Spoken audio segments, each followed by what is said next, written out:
My blissful gorgeous selves, I am leading you into Dharmopakhyan, a wonderful saga of Lord Shiva with Sati. Once upon a time, all the dignitaries from all celestial planets assembled around Lord Shiva and Brahmaji in a yajna ceremony. Then came there Daksha Prajapati impressing upon the grand assembly by his splendor. Everybody stood up and honored him. Daksha approached his father Brahmaji and offered his obeisances and sat near him, watching Lord Shiva, still very meditative and paying no attention and respect to his own father-in-law, Daksha Prajapati. He himself grew indignant. Staring at him with blazing eyes, he shouted aloud, "Listen to me, O gods, sages and pandits. I speak to you neither from ignorance nor from spite. By wedding my delicate daughter, this monkey-eyed Shiva had become like son to me. Yet he has no sense of courtesy to express even by words upon my arrival. Living lonely in Kailash, left out from civilization and the civilized world, he has become ghostly. He does not dress properly. He has no aesthetic, cultured followers, but goblins, vampires, and apparitions and spirits. Therefore, I curse him to not have his share in sacrificial offerings anymore." Telling thus, dishonoring the whole assembly, Daksha just walked out. Nandishwara loved Lord Shiva. He could not stand his blasphemy. He stood up and said, "My Lord is ever enthroned in peace, in the state of pure consciousness, in absolute truth. He has arisen above common formalities. He has no vindictive spirit nor any kind of meanness. Yet this rascal Daksha has transgressed all the boundaries of humanity. So let him have an animal face. He doesn't deserve a human and celestial face. Oh, this brute is so obsessed by spite and misunderstanding, yet he believes his curse is just and right. No jnanam na chamaksharam, he thinks himself. Therefore, those who follow this complicated beast will become all eater and feast greedy and anti-purity.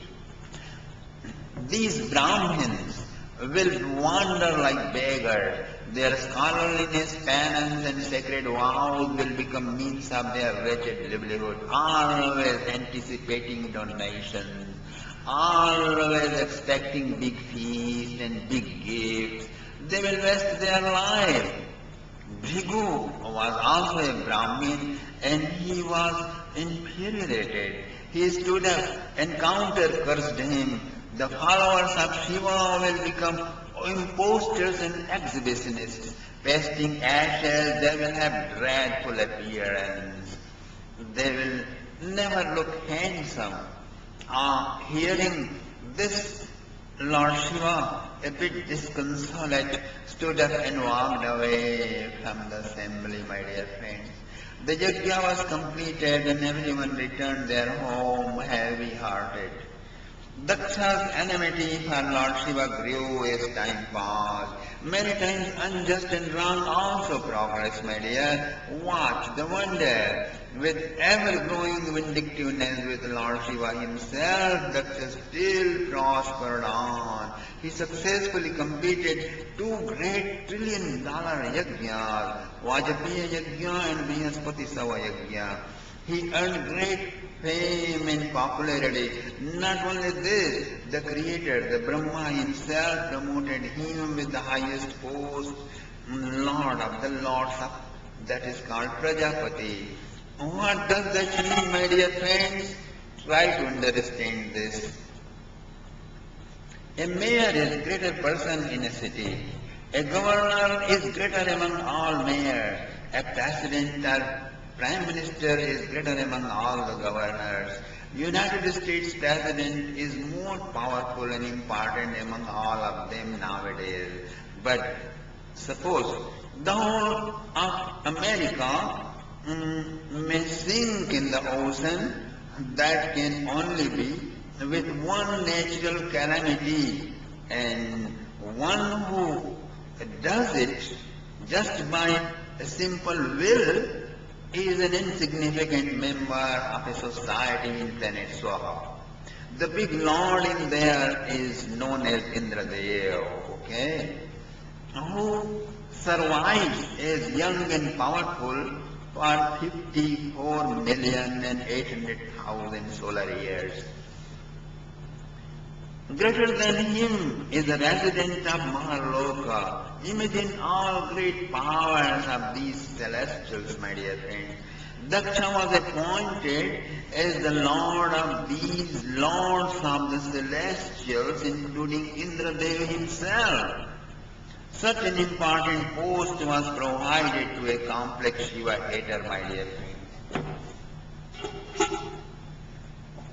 In spite of his Shiva Drohi mentality, he was progressing. Even so, look into the world. The Muslims, the Christians, the Britons who came to India, invaded this sacred land, broke temples, killed saints, and still they went on progressing materially. It appears nothing of severe punishment came upon them, but you just haven't seen the other part. No one can ever escape the consequence, my dear friends, okay? So what is coming in their life next? Therefore, seekers of truth must not get confused spiritually with some adversity, okay? Many times a danger, an accident, a terror you are heading at, by being vindictive to a holy man, to a sadhu, helps you to be completely transformed. And this is what happened with Daksha. Many years passed, Lord Shiva was in a long mystic trance, okay? And he has not mentioned this episode to Sati Devi, his beloved wife, for two reasons, my dear friends. One, great wind blows on great hills. Who dwells on high level of consciousness talks always on highest topics. And what is the highest topics? Either Brahma Gyan or Bhagavad Katha. What does that mean? The topics are absolute truth and topics from God's pastimes. It is only body obsessed and too material mind or low conscious level people who go on talking on petty things, just body, just local people related things. Newspaper, radio and TV released shallow matters. Lord Shiva and Sati always dwelt on high hills of consciousness. That's why almost 50% of our scriptures are in Shiva Parvati dialogue form, my dear friend. Secondly, the matters of misery should be spoken only with him or her who is powerful enough to dispel it, help it. Otherwise, you just turn the other one also miserable. By telling him or her your misery story, you make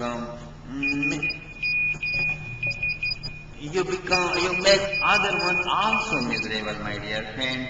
There are groups of confused people who just go on sharing each other's misery stories and go on being miserable more and more. It is addictive.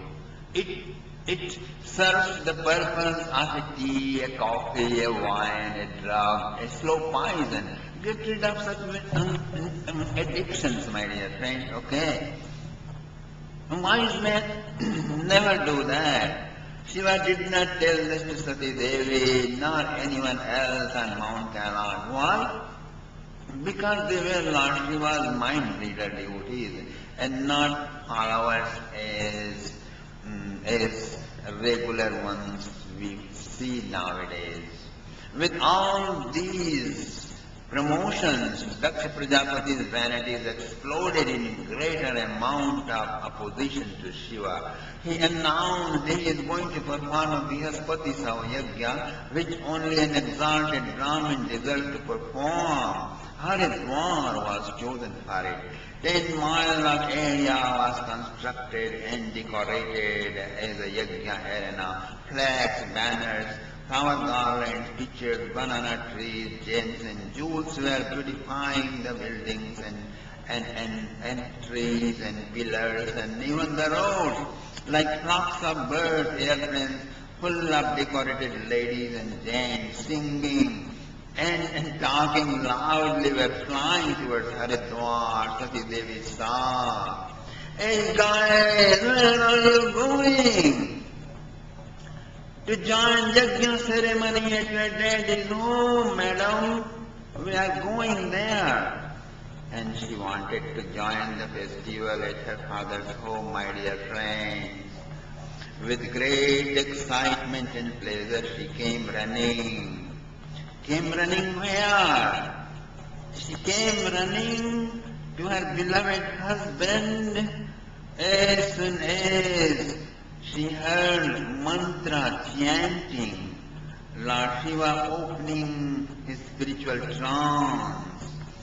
She came with big garland of flowers and offered it to her Lord, and her face beaming with delight, offering many gifts. He bowed down to him and she chipped, Rejoice, my Lord, I have great news. Let me decorate you well. We have no time. We will be soon on our way to my father's home. We will join a great festival of Yajna. All celebrities from world over are going there. I haven't seen my father and mother since too long. Even in last Yajna, we could not make it. I don't want to miss this time, my beloved Lord. Together with you, I shall see my sisters, brothers, and mom's sisters and relatives. I will receive royal gifts and would rejoice, offering them at your feet, my Lord. Kindly get up and let me fix you well. Lord Shiva was immediately reminded of bullet words of reproach of that wicked Daksha Prajapati. He laughed to dismiss that memory and smiled and stood up and gave Sati Devi a big hug, a big embrace and sweet kisses on her forehead and both cheeks. Tears came to his eyes and he said, Oh Sati Devi, when shall I see you again, my beloved? And she was sighed. And Sati Devi said, surprised, What do you mean, Lord? We are going there together and we'll come back together and we'll remain here together ever and ever. Lord Shiva said, Dearest one, please don't be upset. I don't want to hurt your feelings. Indeed, it is all right to go to one's relations, even uninvited, but don't ask me to go there. Sati Devi said, but why? Lord Shiva said, please don't ask that. I don't want to hurt your feelings. Hubby, Sati Devi said, excuse me. You are not being practical. You are funny as well. I desperately want to know why. It's not all right to go when the relative's mind is tainted with malice, arrogance and anger, Lord Shiva said. Then Sati Devi said, who told you that my father is like that? Lord Shiva said, education, service, opulence, beauty, youth and pedigree are 6 embellishments for the nobles, but a curse to a shallow, petty-minded one. Sati Devi was annoyed and she said, hubby, you are giving me no reason. On top you go on abusing my father for no apparent reason except one. They did not invite us. Why are you so touchy and close? please stop that and let's dress up and go. Can't you afford to be a little generous, sire? Can you afford to be a little humble, dear husband? Let's be wise and hurry up. Lord Shiva said, no, that's not possible. Sati Devi said, yes, it is possible. I will show you. All you got to do is just to stop your negativity and just follow me. And you will see how beautiful pair we will look when we proceed. Everyone there will run down to us for our darshan. And I promise, I will make my parents apologize to you for forgetting to invite us. Okay? The source of all troubles is you want to receive honor but don't want to give. Come, I will teach you to bow to my father. He is your father-in-law.